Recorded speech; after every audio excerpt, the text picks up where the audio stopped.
नमस्कार, मैं सरदार बलविंदर सिंह। आप देख रहे हैं नीला सलाम न्यूज़। आज हम लोग हैं पूसा ITI इंस्टीट्यूट। यहाँ पर राजेंद्र नगर विधानसभा सीट पे उपचुनाव इलेक्शन है और यहाँ पर तमाम लोग अपने नॉमिनेशन पर्चा भरने आ रहे हैं। तो अभी चलिए मिलते हैं उनसे जो यहाँ पर अभी नॉमिनेशन पर्चा भर के आए हैं।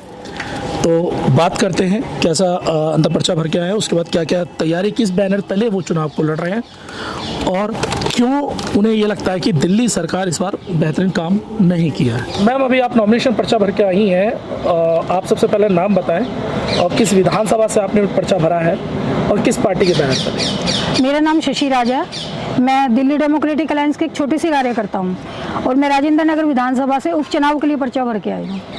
तो क्या तैयारी है आपकी इस सीट के लिए?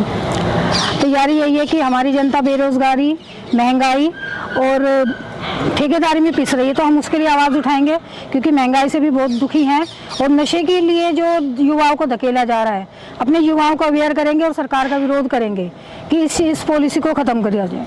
अच्छा, आपकी जो पार्टी है वो पहली बार चुनाव लड़ रही है, इससे पहले भी चुनाव लड़ा है, और क्या क्या विज़न है आपकी पार्टी के जिसके अंतर्गत आप काम करेंगे?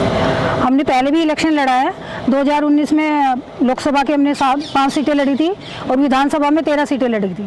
तो ये विज़न हमारा यही है कि हम अपने लोगों के लिए, जो दबा कुचला हमारा समाज है, SC ST OBC समाज, हम उनके लिए काम करना चाहते हैं क्योंकि बिल्कुल ही दबा कुचला है और लोग, हमारी जो बड़ी बड़ी पार्टी, हमारी तरफ कोई ध्यान नहीं देता। इसलिए दिल्ली डेमोक्रेटिक अलायंस और उनके सहयोगी दल, स्पेशली भारतीय वीर दल, हम बहुत मजबूती से काम कर रहे हैं और इस दिशा में काम करें कि SC ST OBC के लोगों को अवेयर किया जाए और उनको उनके अधिकारों के प्रति जागरूक किया जाए। सर, आपका नाम क्या है? आप भी पार्टी इन्हें समर्थन करने आए हैं? जी, मेरा नाम विजय कसाना है। मैं भारतीय वीर दल एक राजनीतिक दल है जो पूरे देश में कमज़ोर, पिछड़ा, दलित, आदिवासी, इन समाज के लोगों को उनके अधिकारों के लिए लड़ाई लड़ रहे हैं। हम पिछले 3 वर्ष से दिल्ली डेमोक्रेटिक अलायंस के साथ पूरे देश में एक बहुत बड़ा मजबूती के साथ एक अलायंस बनाकर, अभी उससे पहले उत्तर प्रदेश विधानसभा चुनाव लड़ा है और अब दिल्ली में ये उपचुनाव है राजेंद्र नगर से। यहाँ से बहन शशि राज को भारतीय वीर दल का पूरा सपोर्ट और समर्थन के साथ हम लोग इस दिल्ली डेमोक्रेटिक अलायंस के साथ मिलकर मजबूती से चुनाव लड़ेंगे और इस विधानसभा से इस कमज़ोर और पिछड़े और दलित आदिवासी समाज की ताकत को जीत के दायरे में बदलने का काम करेंगे। अपना नाम बताओ, अपनी पार्टी का नाम, आप भी समर्थन करने आए कैसे? जी, मेरा नाम अशोक अज्ञानी है और दिल्ली डेमोक्रेटिक अलायंस DDA हमारा अलायंस पार्टी दल है और उसके हमारी जो मुख्य लीडर हैं हमारी बहन शशि राज जी, उनका राजेंद्र नगर विधानसभा से हमने उपचुनाव जो हो रहा है उसमें हमने नॉमिनेशन आज फाइल करवाया है और इस राजेंद्र नगर विधानसभा से हमें ये चुनाव लड़ना मजबूती से, क्योंकि इससे पूरी दिल्ली और पूरे देश में एक मैसेज जाएगा जो हमारे अभी जो सिनेरियो चल रहा है पूरे देश में, जहां महंगाई बहुत भयंकर है, बेरोजगारी है और ये तो है ही है, साथ में जो चल रहा है देश को बेचने की साजिश है, साथ में जो इस देश के संविधान को ख़त्म करके इस देश के सबसे कमज़ोर SC ST OBC, महिलाएं, वर्किंग क्लास, उनके जो ये अधिकार ख़त्म करने की बात है और दोबारा से मनुवाद को ला करके इस देश में गुलामी, दोबारा से वही सवर्ण राज वही वापस लाने वाले हैं मनुवाद को, तो उसके विरुद्ध हमारी लड़ाई है। तो ये लड़ाई हमारी अहम लड़ाई है कि हम इसको चुनाव को लड़ें मजबूती के साथ और राजेंद्र नगर विधानसभा से विजय हासिल करके इन बड़ी उन राजनीतिक दलों को जो सीधे सामने से या बैकडोर से मनुवाद को वापस लाने के लिए काम कर रहे हैं, गरीब मजदूर के विरुद्ध काम कर रहे हैं, SC ST OBC के विरुद्ध काम कर रहे हैं, महिलाओं के खिलाफ काम कर रहे हैं और इस देश के सबसे ज़्यादा जो सबसे सताए हुए जो कच्चे ठेकेदार कर्मचारी किसी भी संस्थान में काम करते हों, कहीं पर भी करते हों, उसके लिए हम लड़ाई लड़ें। और देखिए, सबसे बड़ी बात, दुख की बात यह है कि जहां पर ये सरकारें एक तरफ हिंदू मुस्लिम इन्होंने करके एक बना दिया है कि बस हिंदू मुस्लिम का पूरा तामझाम दिखा दिया है टीवी के ऊपर, और वहीं रेलवे जैसे 90,000 पद इन्होंने ख़त्म कर दिए। रेलवे में 90,000 नौकरियां 4th क्लास की ख़त्म कर दी और NDMC को प्राइवेट करने का, दिल्ली में NDMC को, जिस इलाके में हम खड़े हैं जो NDMC है नगर पालिका परिषद, उसमें इन्होंने प्राइवेटाइजेशन शुरू कर दिया है, उसको बेचना शुरू कर दिया है। जो लोग ठेके पे काम कर रहे हैं या जो टेम्परेरी काम कर रहे थे पिछले कई वर्षों से, 20-20 सालों से, उनके परमानेंट होने का उनका पूरा रास्ता ख़त्म कर दिया है। तो ये लड़ाई हमारी सिर्फ इतनी भर नहीं है कि जीतने और हारने की, ये लड़ाई हमारी उस कमज़ोर तबके की, इस देश के उस 80% लोगों की आवाज़ को आगे पहुंचाने की लड़ाई है कि जिसकी आवाज़ कोई नहीं उठाता। अब हम राजेंद्र नगर की जनता से आपके माध्यम से अपील कर रहे हैं कि अभी ये जो उपचुनाव हो रहा है, एक मौका है इस देश के कमज़ोर लोगों को, राजेंद्र नगर की जनता को, कि दिल्ली विधानसभा में कम से कम अपना एक ऐसा आज़ाद एक प्रतिनिधि तो भेज दो कि जिससे कि अगर आपके बजट को अगर दिल्ली सरकार ख़त्म करे या आपके आरक्षण को ख़त्म करे या आपकी ठेकेदार की नौकरियों को अगर उनको ख़त्म करके ठेकेदार को बढ़ावा दे, तो कम से कम वहाँ विधानसभा में आवाज़ तो उठाए, गरीब मजदूर पिछड़ों की आवाज़ तो उठाए, SC ST की आवाज़ तो उठाए। इसलिए हम बहन शशि राज जी को, जो एक पढ़ी लिखी महिला हैं, जागरूक महिला हैं, समाज सेवी हैं और दिल्ली डेमोक्रेटिक अलायंस की मुख्य नेता हैं, उनको हमने मैदान में उतारा है, जिससे कि 10 दिन कम से कम चुनाव के प्रचार में हम वहाँ की इलाके की जनता से डायरेक्ट संवाद करें और उसको जीत करके इतिहास बनाएं। मकसद संविधान बचाना है, मकसद संविधान बचाना है। अब की बार, अब की बार, अब की बार जीतेगी वही जीतेगी। मकसद संविधान बचाना है, मकसद संविधान बचाना है। अब की बार, अब की बार वाल्मीकि शक्ति, वाल्मीकि शक्ति, अब की बार। आज आपकी बेटी ने नॉमिनेशन पर्चा भरा, आपको कैसा लग रहा है? अच्छा लग रहा है। तो क्या लग रहा है कि यहाँ से इस बार आपकी जो बेटी है वो चुनाव जीतेंगी यहाँ से? जीतेंगे। क्या ऐसा, क्यों ऐसा लग रहा है आपको? हाँ लग रहा है आपका आपका अच्छा हो रहा है ना, अच्छा लग रहा है। हाँ तो क्या क्या परेशानी ऐसी रही कि शशि राज जी को नॉमिनेशन पर्चा यहाँ से भरना पड़ा? परेशानियाँ तो आती रहती हैं, उसमें क्या है। शशि राज जी के नॉमिनेशन में आए, क्या कारण है, किस लिए आप, क्या सरकार जो इस समय काम कर रही है उससे आप खुश नहीं हैं? हम सरकार हमारा काम करती तो हम यहाँ शशि राज को जिताने क्यों आते? वादे बहुत करे मगर कुछ भी नहीं किया। क्यों दलितों के साथ अत्याचार होता है और कौन सुनने वाला है? इसलिए हम शशि राज को खड़ा करना चाहते हैं। कोई तो होगा दलित का, कोई सुनने वाला। देखिए कितनी महंगाई कर दी, कितने कहीं भी जाओ ठेकेदारी में पैसे लेते, कोई सुनने को राजी नहीं है। भाई ये कहा जाता तुम दलित परिवार के हो, तुम चले जाओ यहाँ से, कोई सुनने वाला नहीं। इसलिए हम शशि राज को जिताना चाहते हैं। कोई तो हमारा मालिक होगा, कोई तो वहाँ तक आगे तक हमारी बात लेके जाएगा, इसलिए हम जिताने के लिए। सरकार तो कह रही है हमने सबसे ज्यादा दलितों के लिए काम किया, फिर आप कुछ नहीं किया। वादे दिखाया कुछ है, दिया कुछ है, अपनी बातों पे खड़े नहीं उतरे। आज खड़े होते थे वो शशि राज क्यों खड़ी होती और हम क्यों होते शशि राज को सपोर्ट देने के लिए। धन्यवाद। जी हाँ, मैं यही कहना चाहती हूँ कि महंगाई देखिए, महंगाई कितनी दिन पे दिन दर बढ़ती चली जा रही है, क्या हो रहा है। और इधर देखिए आम जनता ने भी क्या करा, कुछ नहीं करा। वो राघव चड्ढा है वो भाग गया, हाँ भाग गया। तो आज हमें भी मुद्दा मिला है कि आज हमारी जो बहन जी है शशि राज मैम है, खड़ी हुए और देखें वहाँ राजेंद्र नगर में जो पानी की ज़्यादा समस्या है और घरेलू समस्याएं भी हैं, नशेबाजी ज़्यादा है, वहाँ जाके ये देख रही हैं, घर घर देखा है।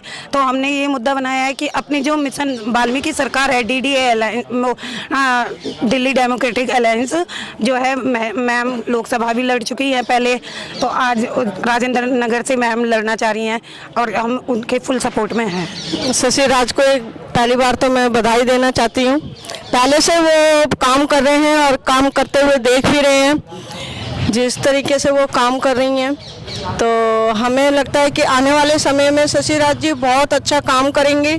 जो ये सरकार है आम पार्टी की और केंद्र में भी बैठी है, सबसे पहले तो इन लोगों ने जो बड़े बड़े वादे किए थे वो सब वादे इनके फेल हो गए हैं। अभी आते हुए मेरे को समझ नहीं आया था कि क्या लिखा, थोड़ा सा पढ़ा है कि आपके वादे फेल हो गए हैं। अभी मेरे को महिलाओं से पता चला जो बस में फ्री ट्रेवल कर रही थी, जो वर्किंग महिलाएं हो या कोई स्कूल के बच्चे हों, वो सब टिकटें कैंसिल हो गई हैं, अब टिकट लेना पड़ेगा। और बिजली के बिल जो कि महिलाओं को गुमराह किया गया था बिजली के बिल के लिए, वो भी कैंसिल है। अब तो 20-20 हज़ार, 21 हज़ार, 19 हज़ार, 12 हज़ार बिल आ रहा है लोगों का, जिनके सिर्फ एक कूलर चल रहा है या किसी का एक AC चल रहा है क्योंकि गर्मी काफ़ी है, बच्चे बीमार पड़े हैं। तो ये केजरीवाल ने तो बनिया वाला ये तो क्या कहते हैं, अपना धंधा करने आया था और करके चल दिया। जी मैम, आप ही समर्थन करने के लिए आए शशि राज जी का? जी आप अपना नाम बता दें। और मेरा नाम पूजा उज्जैनवाल है और हम बहन शशि राज जी को समर्थन करने आए हुए हैं। और लड़ेंगे, जीतेंगे। हमारे दिल्ली के सभी कर्मचारी परेशान हैं और मैं एनडीएमसी में कच्चे कर्मचारियों के लिए लड़ती हूँ। धरना प्रदर्शन भी किया, कोई अधिकारी हमारी बात नहीं सुनते और जब तक हम कुछ बड़ा नहीं करेंगे हमारे कर्मचारी परेशान रहेंगे और जितने युवा हैं वो या तो नशे की लतों में पड़े हुए हैं या फिर बेरोजगार गलत काम कर रहे हैं। कोई भी मतलब ना तो शिक्षित है, इस वक्त 2-2, 3-3 साल से स्कूल बंद है, ना शिक्षा पे ध्यान है, ना रोजगार पे ध्यान है और ये नशे की लतें और ज़्यादा बढ़ती जा रही है। ये अभी हमने आज पर्चा भरा है राजेंद्र नगर विधानसभा से। बहन शशि राज जी का पर्चा नामांकन दाखिल करवाया है उपचुनाव जो हो रहा है उसके लिए। और दूसरा इसी के साथ साथ हम अपील करेंगे अपने ख़ास तौर पे मुस्लिम समाज से, समुदाय से, कि लगातार जो हमने ख़ास तौर पे व्यक्तिगत रूप से हमने उनकी आवाज़ों को उठाया है मुस्लिम समाज की, चाहे साबिया के रूप में हो जो पिछले साल संगम बिहार में जो मुस्लिम लड़की के खिलाफ जो एट्रोसिटी हुई थी, उसके लिए हमने मानव अधिकार आयोग से लेकर के तमाम जगहों पर हमने केस लड़ा, फाइट की और उसका हमने ऑर्डर भी करवाए और पूरी कोशिश की कि उनको न्याय मिले। और दूसरी बात ये कि जो पिछले साल उत्तर प्रदेश सरकार ने जो जनसंख्या बिल लाए थे, नियंत्रण बिल लेकर के आए थे, उस बिल का उन्होंने, उनके जो लॉ कमीशन है उत्तर प्रदेश का, सुझाव मांगे थे उस पर। तो मैं अकेला आदमी था जिसने उसमें सुझाव देकर के ये लिखा था कि ये बिल्कुल गैर संवैधानिक है और ये बिल आप नहीं ला सकते जब तक इस देश में 100% लिटरेसी नहीं होगी, जब तक 100% 100% लोग साक्षर नहीं होंगे, तब तक आप किसी भी हालत में ये बिल नहीं ला सकते, गैर संवैधानिक है। तो ये हम थे, हमारा टीम डीडीए, जिन्होंने की विरोध किया था और उसके बाद वो बिल रुक गया। उत्तर प्रदेश की सरकार ने उस पर बात करनी छोड़ दी, क्योंकि उसमें नीचे हमने ये भी दे दिया था हवाला कि जो सुप्रीम कोर्ट है, माननीय सुप्रीम कोर्ट ने कहा है कि कोई भी कानून इस देश के अंदर, अधिनियम, कानून, कोई भी अगर नोटिफिकेशन कोई भी सरकार जारी करती है, राज्य सरकार, केंद्र सरकार, और संविधान की मूल भावनाओं के विरुद्ध है, तो उसको सुप्रीम कोर्ट ने साफ साफ कह दिया कि हम उसको डिसमिस कर देंगे, गिरा देंगे। तो इस वजह से हमने सारी चीज़ें लिख दी थी और वो मुस्लिमों के लिए एक बहुत बड़ा एक उनको राहत थी, क्योंकि ये जनसंख्या नियंत्रण से सबसे ज़्यादा नुकसान मुस्लिम समाज को होता है, क्योंकि 2 बच्चों के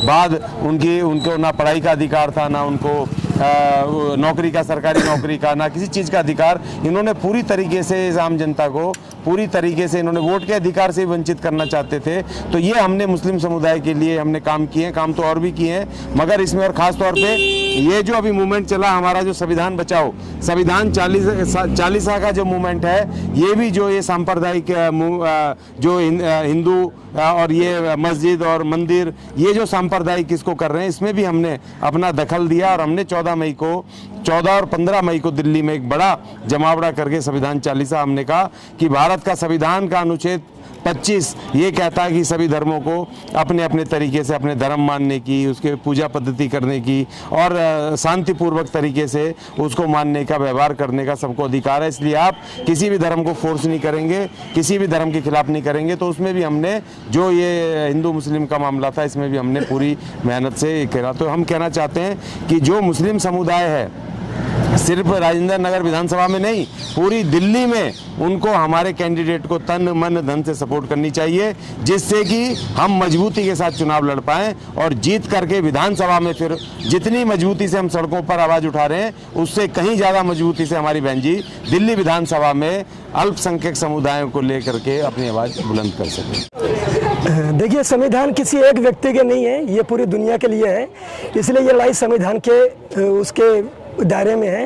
तो हमारे अशोक ज्ञानी जी ने जो संविधान के लिए जो आवाज़ उठाई है, वो हम लोगों के लिए बहुत गर्व की बात है। तो मैं भी इस संविधान को देखते हुए सर के साथ जुड़ा हूँ, क्योंकि देश के जो मानववादी विचार के जो लोग हैं, जो सत्ता में आकर के बैठ गए हैं व्यक्तिगत रूप तरीके से, और हम उनसे अपना संविधान बचाना चाहते हैं, जो सरकारी सिस्टम में बैठ करके हैं। तो आज ये हमारी बहन शशि वाला जी ने नामांकन फाइल भर के आज जो शुभ कार्य किया है, तो हमें इनसे पूरी उम्मीद है कि इनको इंशाल्लाह कामयाबी मिलेगी और ये हमारी इन आवाज़ को लोकसभा में, विधानसभा में उठाएंगी, तब जाके लोगों तक ये आवाज़ पहुंचेगी। जय भीम, जय भारत। जी सर। बस पहले ही मैं शुभकामना देता हूं बहन शशिराज जी को, और मैं भारतीय वीर दल की तरफ से तमाम अपने दिल्ली डेमोक्रेटिक अलायंस के साथियों को आश्वस्त करता हूं कि जैसा हमने उत्तर प्रदेश में मेरठ में मजबूती के साथ अपने चुनाव को लड़ा था मिलकर, इसी तरह भारतीय वीर दल, दिल्ली डेमोक्रेटिक अलायंस और भी जितने हमारे अलायंस के साथी हैं, सबको जोड़कर दिल्ली में एक बहुत बड़ा संदेश खड़ा करेंगे और लोगों को अपील करके बताएंगे कि शशिराज जी को जिताना आज हम सब के लिए ज़रूरी है। और इसी आवाज़ के साथ हम जय हिंद और जय भारत और जय संविधान का नारा देकर इस आवाज़ को बुलंद करेंगे।